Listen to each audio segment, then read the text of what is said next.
reefs only inhabit 0.2% of ocean floors.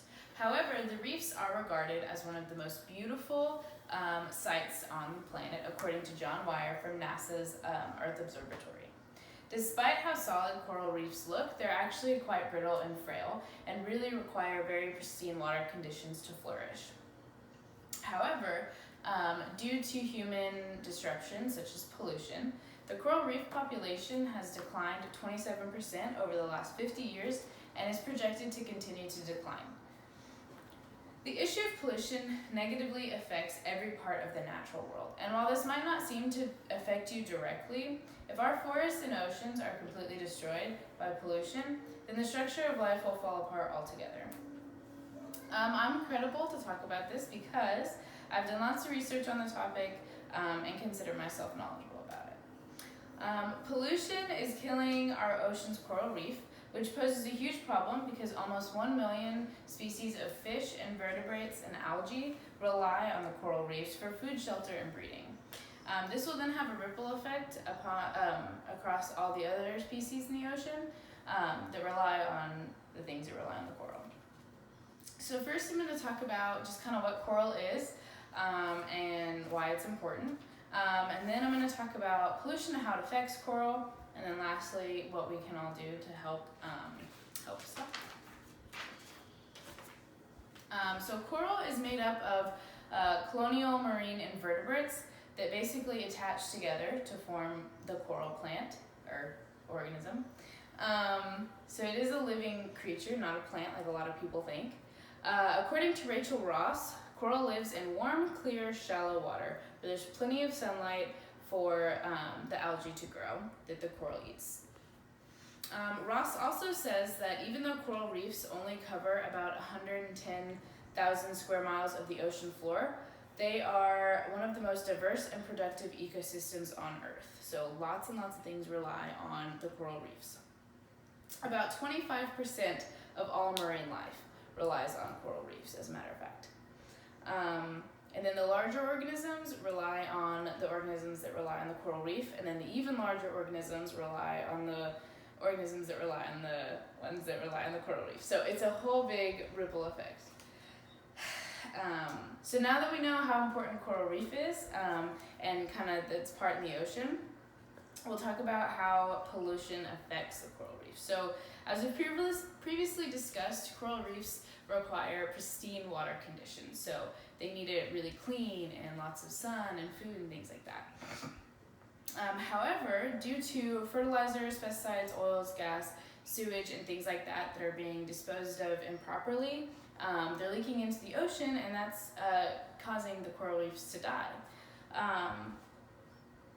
So the chemical form of pollution affects the coral reefs more so than trash does, just because, you know, it's not a plant, but it is kind of a sedentary type thing. So, you know, with when a chemical is just put on it, it can't try to swim away from it or anything like that. It just has to sit there and take it.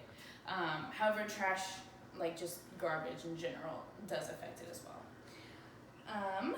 So if we don't address the issue of pollution, then not only will thousands of organisms die, but the balance of the ecosystem throughout the whole natural world will be like wrecked. Because everything relies on each other, even if you don't realize it. So and if the thought of the ocean and the environment kind of dying doesn't really upset you, then to hit it a little closer to home, if the ocean dies, then the terrestrial ecosystem will also struggle and eventually die out.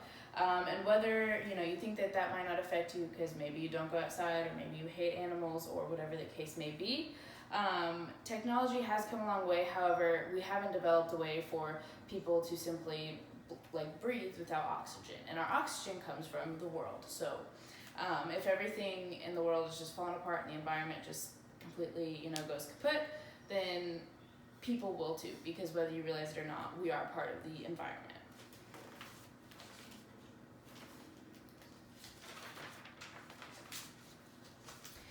According to the National Ocean Service, there are several things that everyone can do to kind of do their part in helping keep the oceans clean and prevent pollution to spread into the oceans.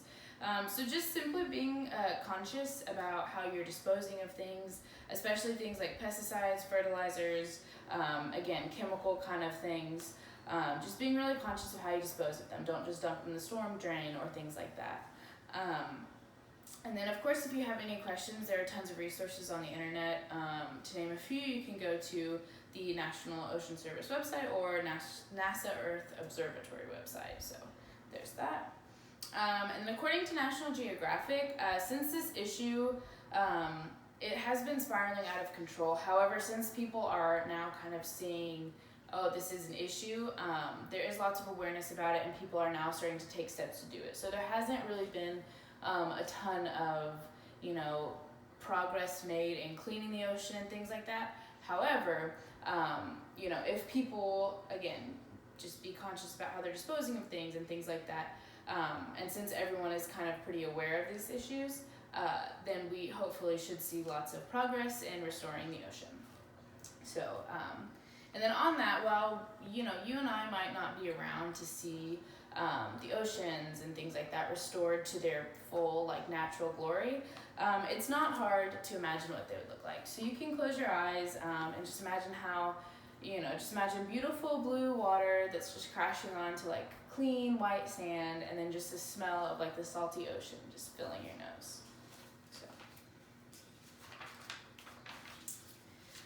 So I hope that I've been able to kind of educate you on pollution and how it's killing our oceans, coral reefs population, which poses a huge problem because so many things rely on the coral reef, and then things rely on the things that rely on the coral reef. So it's a big circle, and everything relies on one another. So